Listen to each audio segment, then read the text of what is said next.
Sometimes silence in our life doesn't come from peace, it comes from distance. You look around and realize the people you once laughed with are no longer there. The phone that once never stopped ringing now lies quiet. And you start to wonder, did I do something wrong? Why don't I have many friends anymore? But my dear friends, sometimes the lack of friends doesn't mean you're losing people. It means you're finding yourself. Sometimes, when you're sitting alone and scrolling through your phone with no one texting you, it feels painful. You start to question yourself. Why is no one checking on me? But what if that silence is not rejection, but redirection? What if life is trying to pull you away from the noise so you can finally hear your own voice? You see, when you are surrounded by people all the time, you adapt, you mold yourself to fit in.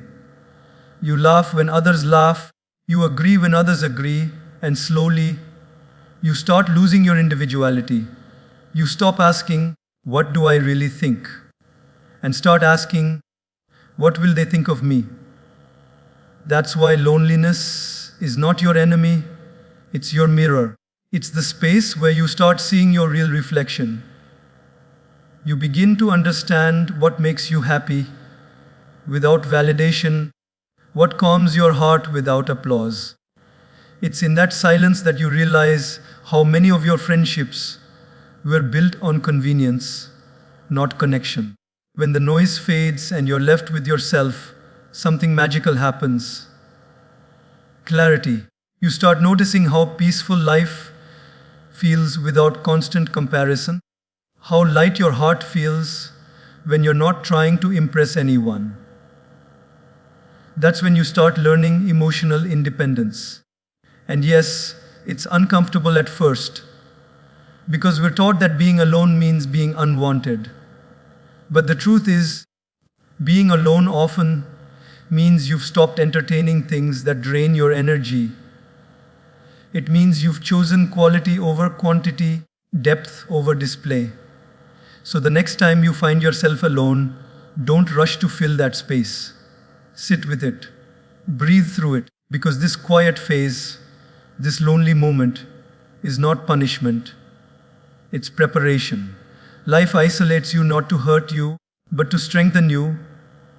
It takes you away from people so that you can reconnect with purpose.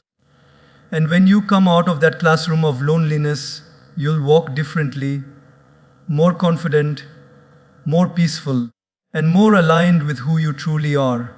So remember, loneliness is not always a curse. It's the moment life teaches you the most important subject of all yourself.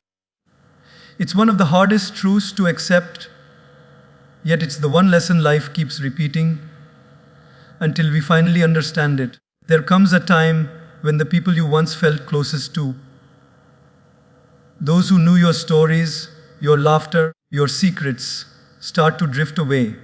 You don't fight, you don't argue, you just notice the distance growing quietly between you, like two boats slowly sailing in different directions. And at first, it hurts deeply.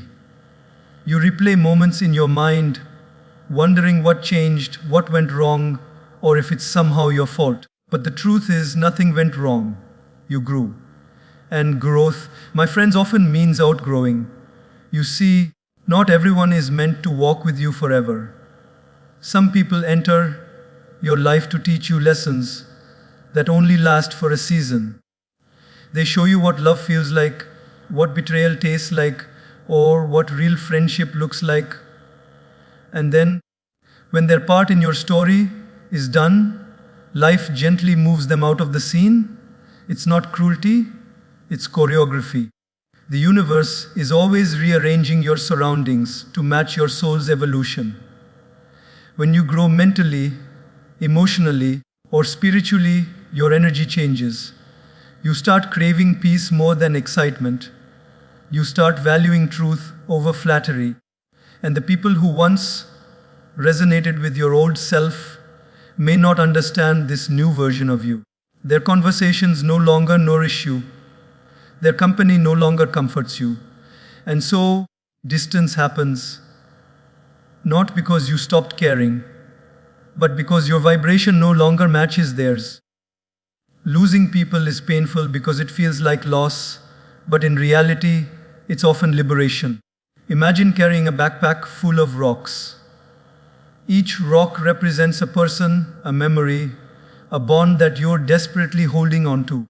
The longer you carry it, the heavier it becomes. Then one day, life starts taking a few rocks away. It feels uncomfortable, even unfair, but slowly, you realize your back feels lighter, your steps become easier, and you can finally move forward freely. Growth demands space. And sometimes that space is created by absence. When someone walks away, don't chase them. Don't beg for their attention. Don't try to convince them to stay. Because if they truly belong to your future, life wouldn't let them leave your present. The right people don't need convincing. They stay because they want to, not because you ask them to. Think about trees. Every season, they lose leaves. It doesn't mean the tree is dying. It means it's preparing for a stronger bloom. The shedding is necessary for renewal. Similarly, losing people doesn't mean you're failing. It means you're transforming. You're shedding the version of you that needed approval, that feared being alone, that believed everyone's presence was permanent. And when the right season comes, you'll find that life brings new souls into your journey. People who understand your silence, respect your growth, and love you for who you've become, never who you were. So don't mourn every goodbye as an ending. Some goodbyes are blessings dressed in pain. Losing people is not the destruction of your story. It's simply a sign that your story is evolving. Because as you rise higher, the air gets thinner and fewer people can breathe. Where you're going, it's one of the biggest lies we tell ourselves. That if we have fewer people around, if the phone doesn't buzz as much, if the invites stop coming, somehow it means we're not worthy of love. But let me tell you something from the deepest corner of experience. The number of people around you has nothing to do with the value within you.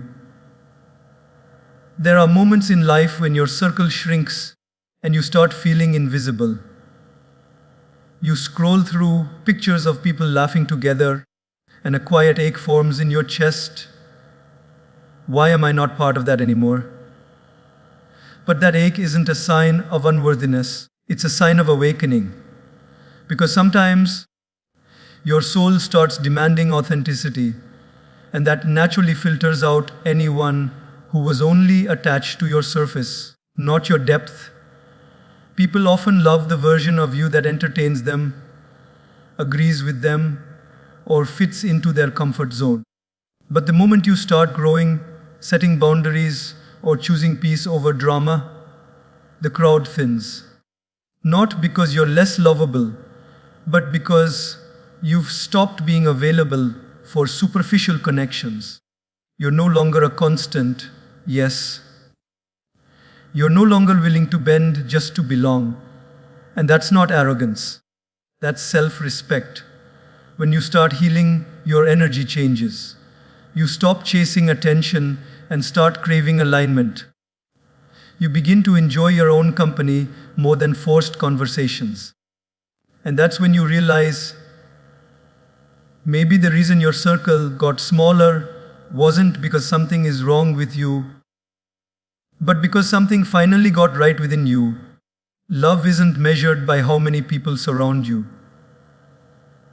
It's measured by how deeply you can love yourself when no one else is clapping. Because when you start giving yourself the validation you've been begging from others, the emptiness fades.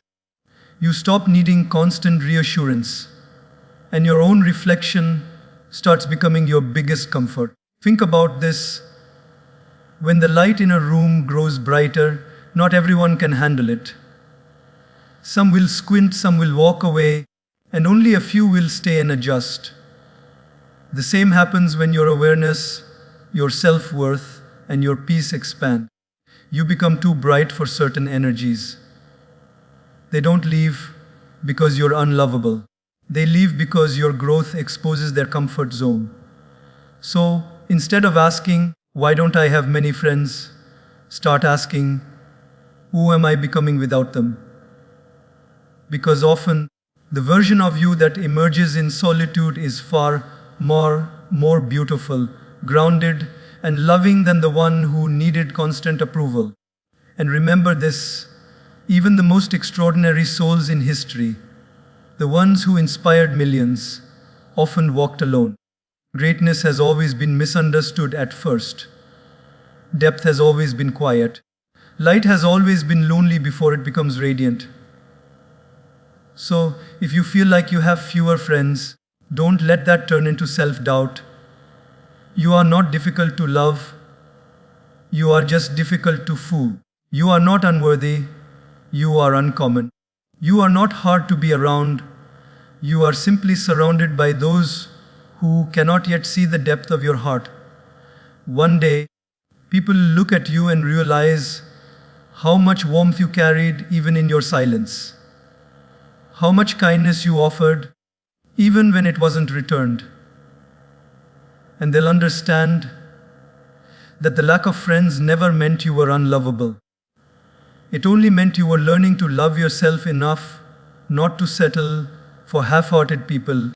It takes most of us years to truly understand this. Because for a long time, we chase the feeling of being liked. We chase attention, validation, inclusion, that little spark we get when someone praises us or when we're surrounded by people who seem to admire us. But here's the truth. Popularity feeds your ego. Peace feeds your soul. And once you've tasted peace, you'll never trade it for applause again. You see, being liked by everyone is exhausting. You keep wearing different masks depending on who you're around. One for friends, one for work, one for social media. You spend so much time trying to maintain an image that pleases everyone that you forget what it's like to simply be yourself. And at the end of the day, when you're finally alone, you feel tired, not because you've done too much, but because you've been pretending too long. Peace, on the other hand, is simple. It's when you can sit quietly, with no noise, no crowd, no need to prove anything, and feel completely content. It's when your actions, your words, and your values are in harmony. You no longer perform for attention, you live for alignment. That's the difference between popularity and peace. One demands you to be seen, the other allows you to be real. So many people try to fill the emptiness inside them with attention. More likes, more followers, more people calling their name. But you can have thousands of people around you and still feel lonely inside. Because no matter how much noise surrounds you, if your heart is unsettled, you'll never feel fulfilled. Peace doesn't come from the crowd. It comes from the quiet choices you make every day. It comes when you stop explaining yourself to people who never wanted to understand you. It comes when you stop arguing to prove your worth. It comes when you finally accept that your value doesn't decrease just because someone fails to see it. Popularity asks, how many people like me? Peace asks, do I like the person I'm becoming? When you chase popularity, you'll bend your boundaries. You'll say yes when you want to say no. You'll laugh when something hurts you. You'll stay silent when something feels wrong, just to keep the peace outside while losing the peace within. But when you start valuing inner peace more than outer approval, you'll start living differently. You'll speak gently but truthfully. You'll walk away from gossip. You'll stop competing with others because your only competition will be with the version of you from yesterday. And something beautiful happens then. You start attracting the right people. People who love you for your energy, not your image. People who are drawn to your calm, not your chaos. You no longer have to perform friendship or fake happiness. You simply exist as yourself, and that's enough. Remember, popularity is temporary. Today's applause becomes tomorrow's silence. People forget, opinions change, trends fade. But peace stays. It's the calmness you carry into every storm, the clarity that keeps you grounded when the world becomes loud. Don't chase to be known, chase to be at ease. Don't aim to be admired, aim to be aligned. Because when you sleep peacefully at night, knowing you didn't betray your heart for attention, that's when you've truly succeeded. You might not be in every group. You might not be the most followed, the most noticed, or the most talked about. But if your heart feels light, your mind feels still, and your soul feels free, then you have something far greater than popularity. You have peace.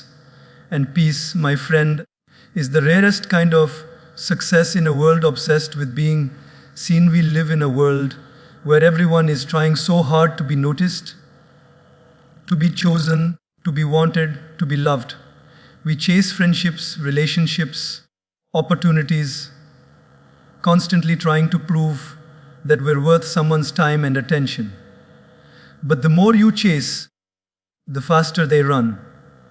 Because anything that's meant for you doesn't require you to beg for it. It recognizes you when you stand still.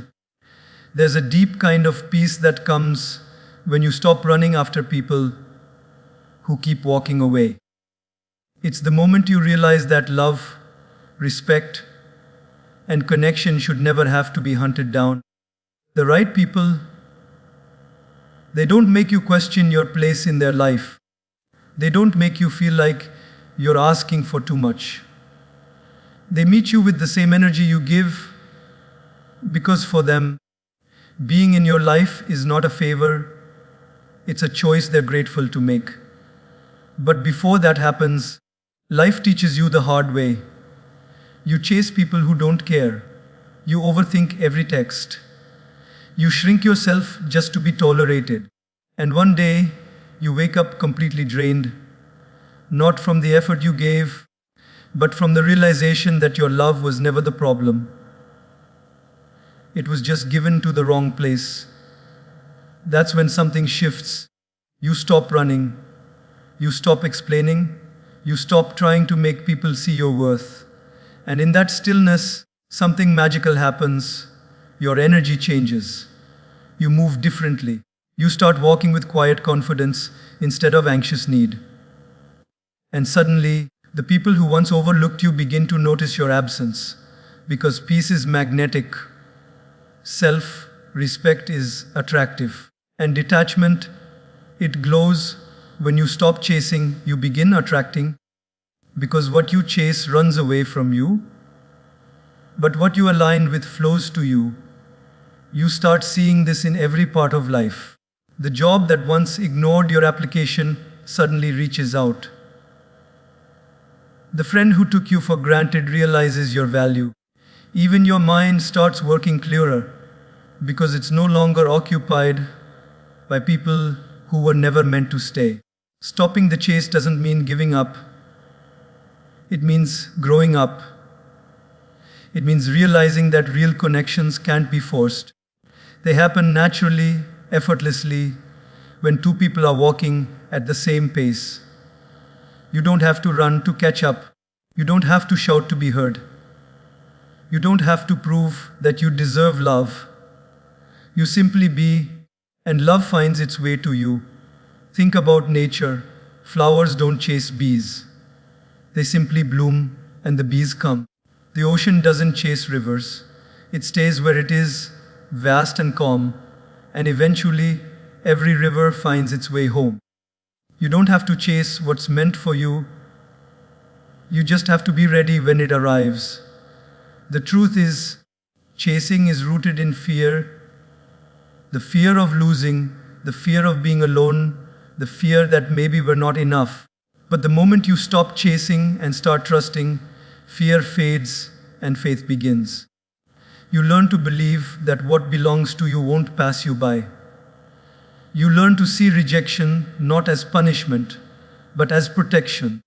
And slowly you start noticing the less you force, the more things begin to fall into place. The right people will never need to be chased. They will recognize your energy, respect your presence, and meet you halfway. They will add to your peace, not steal it. They will show up consistently, not conditionally. And they will never make you doubt your worth, because your worth will be the very reason they stay. So stop running behind those who keep walking away.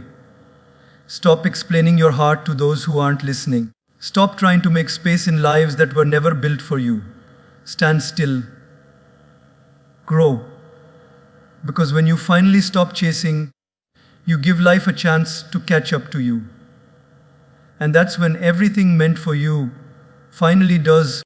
It sounds poetic until you have to live it.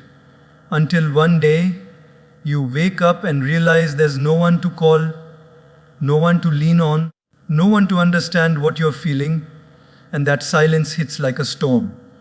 At first, it feels heavy, it feels unfair. You start questioning everything. Why am I alone? Why is life taking everyone away from me? But what you don't realize is that solitude isn't a punishment from life. It's preparation.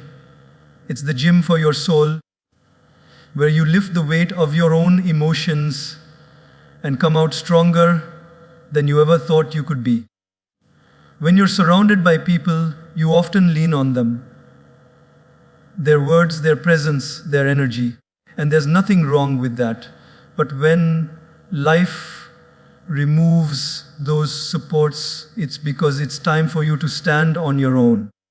Solitude strips away the noise, the distractions, and the opinions of others, until only one voice remains yours.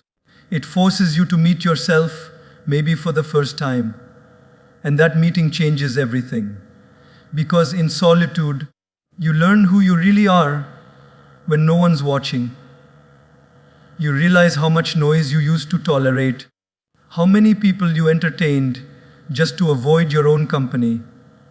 You begin to see your own patterns, how you seek validation, how you avoid pain, how you hide from truth.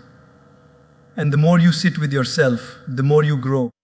You start understanding that peace doesn't come from being surrounded by people. It comes from being at ease within your own mind. Solitude teaches you self-sufficiency. It teaches you to comfort yourself when no one else can, to motivate yourself when no one believes in you, to heal yourself when no one apologizes. And in that process, you develop something far more powerful than confidence, resilience. You stop waiting for the world to make you feel okay, because you've learned how to do that on your own. It's not easy. There are days when loneliness feels unbearable, when the silence gets too loud, when you miss the chaos of connection. But those are the days when strength is being formed quietly within you, like a seed growing under the soil, unseen. Your soul is taking root. You're learning to depend less on people and more on peace. You're learning that solitude doesn't mean absence. It means alignment. It's not about being isolated from others. It's about being reconnected with yourself. There's a quiet power in people who have mastered solitude. They walk differently. They speak less but say more. They don't chase, they attract. They don't panic when left alone because they know how to find calm in their own company. They don't break easily because their stability comes from within, not from who's around. That's why solitude builds strength, because it shifts the source of your energy from external to internal. Think of the greatest minds, the wisest souls, the most peaceful beings. They all had seasons of solitude. They weren't running from the world, they were preparing to return stronger, clearer, more intentional. They understood that solitude isn't loneliness, it's clarity. It's when you can finally hear the whispers of your intuition, the voice of your purpose, the truth of your heart. And the most beautiful thing happens after you've learned to be strong in solitude. When people come back into your life, you no longer need them to fill you. You want them, but you don't depend on them. You appreciate their presence, but you don't fear their absence. That's real freedom. That's real power. So if you find yourself walking alone, don't curse the path. Embrace it. This is where you're being built. Quietly, patiently, beautifully. The silence you feel now is not emptiness, it's construction. You're building emotional muscle, spiritual maturity, and mental calm. And one day, when life gets loud again, you'll stand in the middle of the noise, unshaken, unbothered, unbreakable. Because solitude doesn't make you weak, it doesn't make you strange. It makes you solid, it makes you grounded, it makes you whole. At first, that sentence sounds like something people say to make themselves feel better after being hurt. But when life truly tests you, when you go through heartbreak, betrayal, or quiet distance from people you once trusted completely, that's when you start to understand the truth behind it. Some people come into your life not to stay, but to show you what needs to change within you. And when their time is up, no matter how deeply you try to hold on, life finds a way to remove them. Not to punish you, but to protect you. It's human nature to mourn what leaves. You replay conversations, revisit old memories, and wonder if you could have done something differently. But what if their departure was the very thing that saved you from a lifetime of pain? What if losing them was the reason you finally began to find yourself? Sometimes, what you perceive as loss is actually divine intervention. It's life's way of clearing your path for something or someone better aligned with who you're becoming. Think about it. Not everyone who walks into your life comes with good intentions. Some are meant to teach you discernment, others to remind you of your worth, and a few, the painful ones, to force you to set boundaries you should have set long ago.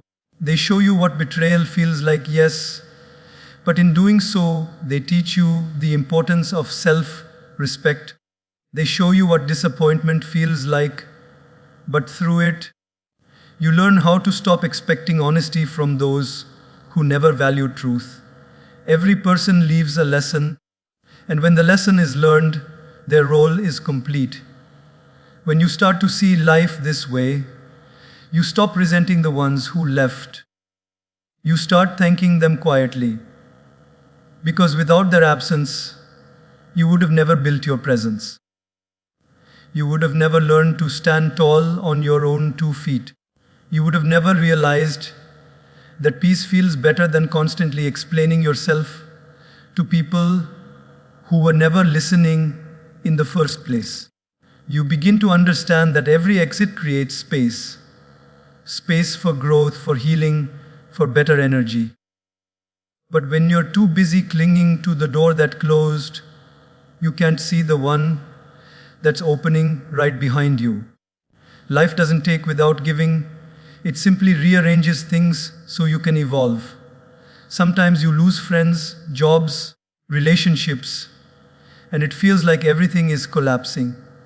But later, when you look back, you realize it wasn't destruction, it was redirection. And yes, it hurts. Letting go always does. It's not easy to unlearn attachment, especially when your heart loved sincerely. But what's worse than losing someone is losing yourself trying to keep them. The moment you have to shrink, beg, or betray your peace just to keep someone close, you've already lost something far more precious: your self worth. And once you reclaim that, once you remember who you are, you stop grieving for people who were never meant to stay. You start to see that some people weren't bad. They were just not meant to go where you're going. They were chapters in your story, not the whole book. Their role was to prepare you, not to accompany you forever. Life is wise that way. It removes the temporary to make room for the timeless.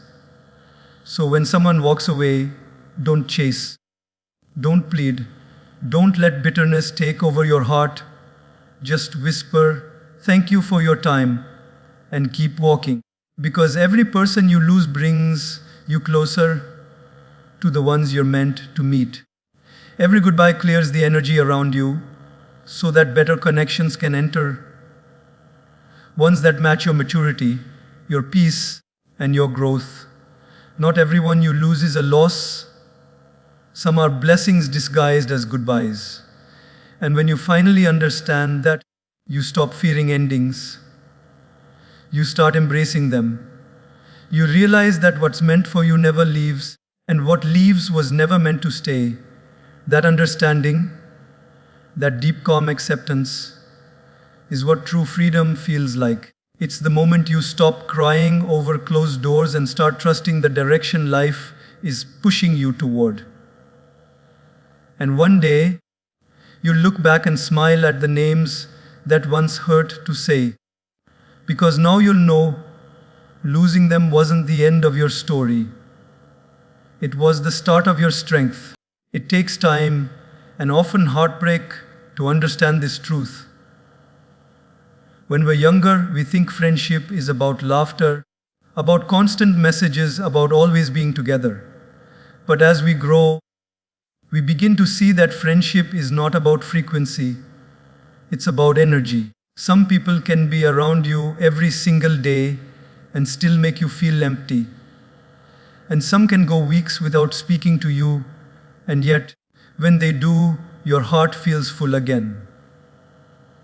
That's how you know the difference between company and connection. Real friendship doesn't make you question yourself. It doesn't leave you feeling smaller after every conversation. It doesn't make you doubt your worth or exhaust your emotions just to keep it alive. Real friendship feels like calmness, not chaos. It feels like honesty, not obligation. When you're around real friends, you don't need to wear a mask. You don't have to be on.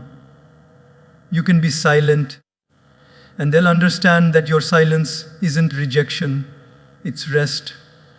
You can be vulnerable, and they won't use your weakness as gossip. You can make mistakes, and they'll correct you with love, not humiliation. Fake friends will always take more than they give.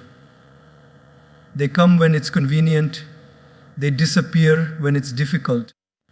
They drain you not just with what they do, but with what they don't do. Their lack of empathy, their absence when you need them, their tendency to make everything about themselves. You'll notice that after spending time with them, you feel tired, uneasy, sometimes even guilty for expressing your truth. That's not friendship, that's emotional debt. You keep paying with your energy, and they keep withdrawing without ever depositing peace back into your heart. Real friends, though, they recharge you, they make you feel seen without having to perform. They listen not to reply, but to understand. They remind you of who you are when you forget. They hold space for you when you're too weak to hold it for yourself. They don't compete, they don't compare, they don't envy. Their presence is like sunlight. It doesn't demand attention, it just naturally warms your soul. Sometimes people confuse comfort with connection. Just because you've known someone for years doesn't mean they're good for your peace. Longevity doesn't equal loyalty. Some friendships last a long time only because you've tolerated too much. But peace teaches you to let go, even of the familiar, because peace values your emotional safety more than your social circle. It whispers, you deserve relationships where your soul can breathe. Real friends don't need to talk every day to prove their bond. There's an unspoken understanding that time and distance can never break what's built on truth. When you reconnect, it's as if no time has passed at all. That's because their friendship isn't tied to circumstance, it's tied to heart. They stand by you not just when you shine, but when you're in the dark trying to find your light again. And here's the thing, the deeper you value peace, the fewer friends you'll have, but the better they'll be. Because peace doesn't tolerate gossip, manipulation, or energy games. It filters out anyone who feeds off drama. It removes those who only show up when they need something. It protects your space so that only those who truly care can stay. You might lose a crowd, but you'll gain a circle, small, steady, sacred. You'll start noticing that you no longer crave the constant buzzes of social interaction. You'll crave depth, conversations that heal instead of harm, people who pray for you instead of compete with you, friends who can sit in silence and it still feels like connection. That's when you know you've outgrown surface level relationships. And when you find those rare souls, the ones who bring peace, not pressure, treasure them. Water that bond with honesty, respect, and gratitude. Because in a world full of noise and pretense, true friendship is gold. It's the kind of wealth that doesn't show off, but sustains you quietly when everything else falls apart. So take a moment to reflect. Who leaves you feeling lighter after you talk to them? Who supports your growth, not your comfort zone? Who claps for your happiness without envy? Those are your real friends. Keep them close. And the rest, the ones who drain, confuse, or deplete you, bless them and let them go. Because protecting your peace is not selfish, it's sacred. The people who truly love you will never ask you to trade your peace for their presence. They'll add to your calm, not steal it. They'll deepen your joy, not disturb it. And that, my friends, is what real friendship feels like. It's not loud, it's not constant, but it's true.